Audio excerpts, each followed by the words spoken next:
Salut, comment vas-tu? J'espère que tu vas très bien. Dans cette vidéo, je vais parler comment baisser le taux dangereux de glycémie naturellement. J'espère que vous portez une attention particulière à l'ensemble de la vidéo. Avant de commencer, j'aimerais vous inviter à vous abonner à ma chaîne immédiatement si vous ne l'avez pas déjà fait. De même, activez la cloche pour recevoir les notifications des nouvelles vidéos que je téléchargerai. Commençons. Sans forcément manger différemment. On peut réduire sa glycémie par des mesures simples quand elle est trop élevée. Les glucides à la fin du repas. Les régimes pauvres en glucides sont de plus en plus pratiqués par les personnes qui ont un diabète ou simplement une glycémie à jeun un peu élevée. Mais même si on consomme des glucides, on peut faire évoluer le taux de sucre sanguin par des mesures simples. Un petit nombre d'études a montré que le fait de consommer les glucides en dernier au cours d'un repas permet de diminuer la glycémie postprandiale, après le repas. Lors d'une étude pilote menée précédemment sur 11 personnes diabétiques de type 2 obèses ou en surpoids, des chercheurs avaient montré que lorsque les participants avaient mangé les légumes et les protéines en premier, leur niveau de sucre sanguin était plus bas de 29%.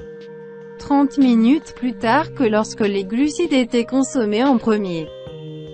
1 heure et 2 heures après le début du repas, les niveaux de sucre sanguin étaient encore 37% et 17% plus bas, respectivement, si les légumes et les protéines étaient placés en premier. Légumes et protéines ralentiraient la libération des sucres dans le sang. Dans cette nouvelle étude, les chercheurs ont cherché à savoir à quel moment du repas il était préférable de consommer les glucides pour réduire la glycémie postprandiale et ils ont analysé l'impact sur la glycémie d'une consommation simultanée de tous les composants d'un repas, sous forme de sandwich. 16 personnes atteintes de diabète de type 2 ont consommé le même repas pendant 3 jours dans un ordre différent. Glucides, pain de ciabatta et jus d'orange, en premier suivi 10 minutes après des protéines, poulet grillé sans peau, et des légumes, laitue, tomates, concombres et vinaigrette. Protéines et légumes en premier suivi 10 minutes après des glucides. Tous les composants en même temps, sous forme de sandwich avec le jus d'orange. Résultat. Lorsqu'on consomme les glucides en dernier, la glycémie postprandiale est diminuée par rapport à une consommation des glucides au début du repas ou en même temps que tous les autres composants du repas. Les chercheurs rapportent en effet une diminution de la glycémie de 20,8%, 30,2% et 23,1% respectivement 30 minutes. 60 minutes et 90 minutes après le repas lorsque les glucides sont consommés en dernier par rapport à une consommation en tout début de repas. Les résultats obtenus lorsque les composants du repas sont consommés en même temps sont intermédiaires. La glycémie est plus faible que si les glucides sont consommés en premier mais plus élevée que lorsque les participants terminent leur repas par les glucides.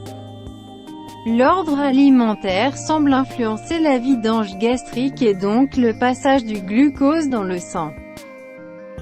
En pratique, commencez par les légumes, salades, protéines, et réservez les aliments glucidiques, pâtes, riz, produits de panification, et bien sûr fruits, pour la fin du repas, en choisissant en majorité des aliments à index glycémique, IG, bas à modéré.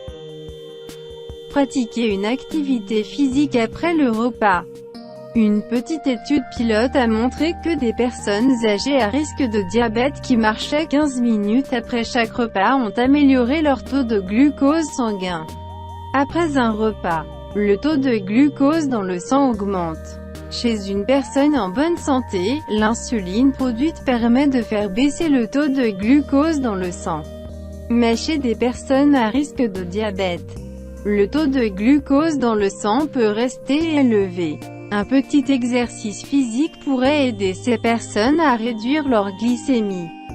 La réponse de la glycémie à l'exercice physique dépend du moment auquel est pratiquée l'activité physique, par rapport au repas. La période postprandiale peut être séparée en 3 phases. Une phase précoce, de 0 à 30 minutes, une phase intermédiaire, de 30 à 90 minutes, et une période tardive, après 90 minutes.